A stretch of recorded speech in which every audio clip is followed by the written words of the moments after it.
Hi there, this is a cry for help, please. I'm requesting Conspiracy Cats, can you please? When you scroll, you see when.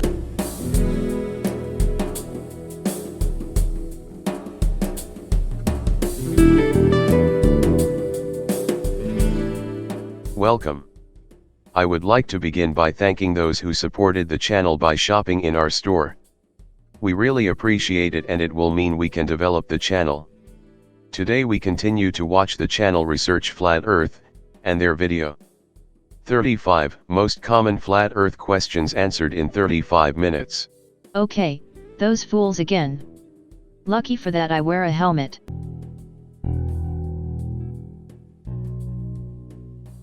On the flat Earth model, the sun circles over the Earth in a clockwise manner and fades off into the vanishing point of perspective, or the horizon. The sun does not actually sink to the ground, but rather it gets further and further away until the observer can no longer see it. Oh, for fuck's sake! Do these idiots leave their mother's basement at some point? And observe things in reality? No, the sun is not getting smaller and smaller. Watch this sunset that I filmed. It does not work on a flat Earth.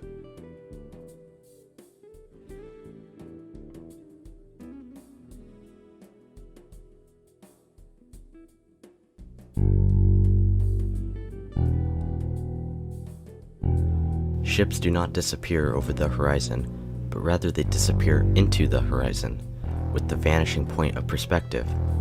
The argument of ships going over the curve can be easily debunked by using telescopes, binoculars, and good zoom cameras to bring ships back into view of the observer.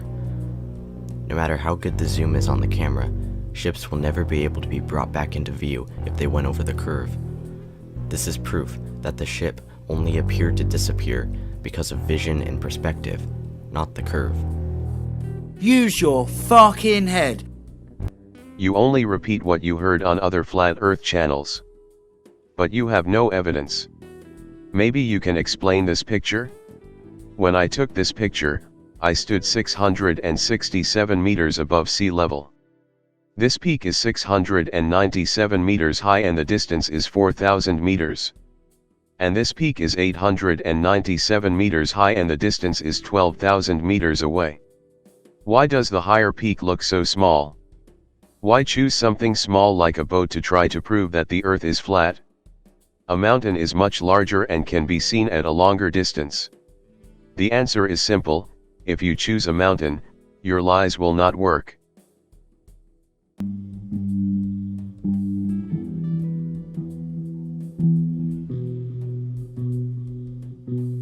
On the flat Earth model, circumnavigation simply means traveling east to west. If you go east for long enough, you will end up back where you started, and the same goes for west. Ferdinand Magellan's journey, which was credited as the first circumnavigation of Earth, just circled from east to west around the flat Earth. This doesn't prove that the Earth is flat or spherical. Amazingly deluded. So you need circumnavigation on a flat Earth? It is an advantage if you understand what you are talking about. If the Earth were flat, circular navigation would not be the closest route between two places. The nearest route would be a straight line. Earlier, he acknowledged that there is no working flat Earth map. But he can still speak about navigation. How do you navigate without real maps?